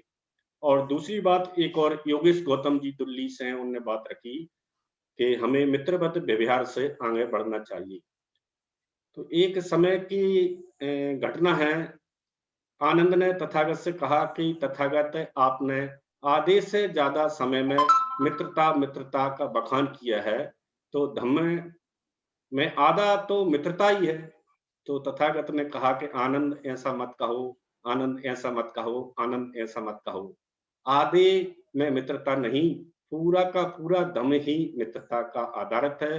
तो बहुजन समाज जो है उसमें मित्रता को दोबारा से जागृत करने के लिए भाईचारा कमेटी, भाईचारा सम्मेलन जो मानवर साहब ने चलाए थे, उन्हीं भाईचारे को आगे बढ़ाते हुए राष्ट्रीय बौद्ध महासभा भी, जितनी भी संस्था हैं, जितने भी संगठन हैं, जितने भी अपने अपने हिसाब से संगठन बने हुए हैं, हम उनको भाईचारे के रूप में आमंत्रित करते हैं और सभी से विचार जानकर वास्तविक रूप से धर्म के कार्य को सांस्कृतिक रूप से, रीति रिवाज के रूप से आगे रखने का हम हमेशा मानवर संस्थापक महोदय मानवर आचार्य जी की प्रशिक्षण और निर्माण की प्रक्रिया जो है वो इसी बात पर है कि भविष्य में हमको मानवर साहब के जीरोक्स तैयार करने हैं, जो फुल टाइम वर्कर हों, पूर्ण समर्पित हों और सिंगल माइंड डिवोशन, एक ही लक्ष्य हो उनका कि हमको 24 घंटे कहीं ना कहीं समाज का जो बिगड़ा हुआ,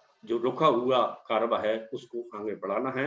इसके लिए 3 दिवस के लिए मानवर साहब ने हमको आमंत्रित किया है। आप सभी ने अपने विचार रखे और मुझको समय दिया, सम्मान दिया। मैं आप सबका बहुत बहुत आभारी हूँ। जय भीम, नमो बुद्धाय, जय संत।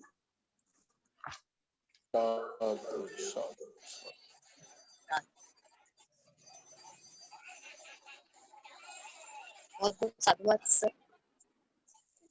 अब मैं चाहती हूँ कि आदरणीय संस्थापक साहब के माध्यम से आशीर्वाद हम तक पहुंचे। आदरणीय संस्थापक साहब। पुनः सभी संत गुरुओं को नमन करते हुए मैं आज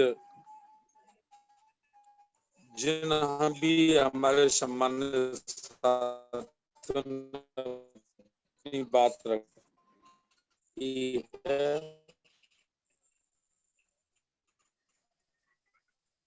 सभी का बहुत बहुत आभार व्यक्त करता हूँ, सबको धन्यवाद करता हूँ और सबसे निवेदन करता है मार्च 14 मार्च और 15 मार्च एक ब्रेकफास्ट लेंगे, चाय लेंगे, नाश्ता लेंगे। तो ये जो 2021 है 15 मार्च, इसको हम मान्यवर साहब के समीक्षा दिवस के रूप में मनाएंगे। और पुनः एक बार फिर सभी से अपील कर दूं कि जो पैटर्न केंद्रीय कार्यालय से दिया गया है, जो सिस्टम केंद्रीय कार्यालय से दिया गया है, उन साथियों को आप अधिक से अधिक संख्या में कार्यक्रम में लाने की कोशिश करें। इस कार्यक्रम में बहुत अच्छी चर्चा होगी, बहुत ही सकारात्मक सोच के साथ हम लोगों को महापुरुषों के आंदोलन को आगे ले जाना है। उनके जीवन पर चर्चा होगी, मान्यवर साहब के जीवन पर चर्चा होगी। और मैं विशेष रूप से धन्यवाद करना चाहता हूं आज अपने कार्यकारी अध्यक्ष मास्टर बादल सिंह बौद्ध जी का, माननीय उपासिका संचालिका निरंजरा विनोद पेपर जी का, जिन्होंने संचालन किया। अब मैं निरंजरा जी से अपील करना चाहता हूं कि सभ्य सत्ता के माध्यम से मंगल गाथा कहकर आज के कार्यक्रम को समापन करने की कृपा करें। बहुत बहुत धन्यवाद, बहुत बहुत धन्यवाद। नमो बुद्धाय, जय भीम। सभी साथी अपने माइक को अनम्यूट कर सकते हैं। सभी साथी अपने माइक को अनम्यूट करें।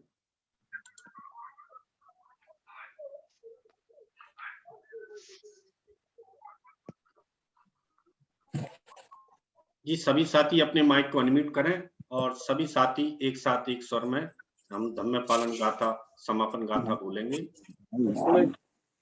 सब्बे सत्ता सुखी होन्तु, सब्बे होन्तु चखेमिनो, सब्बे भद्राणि पश्यन्तु, मा किंचित् दुःखमागमा। सब्बे सत्ता सुखी होन्तु, सब्बे होन्तु चखेमिनो, सब्बे भद्राणि पश्यन्तु, मा किंचित् दुःखमागमा। सब्बे सत्ता सुखी होन्तु, सब्बे होन्तु चखेमिनो, सब्बे भद्राणि पश्यन्तु, मा किंचित् दुःखमागमा।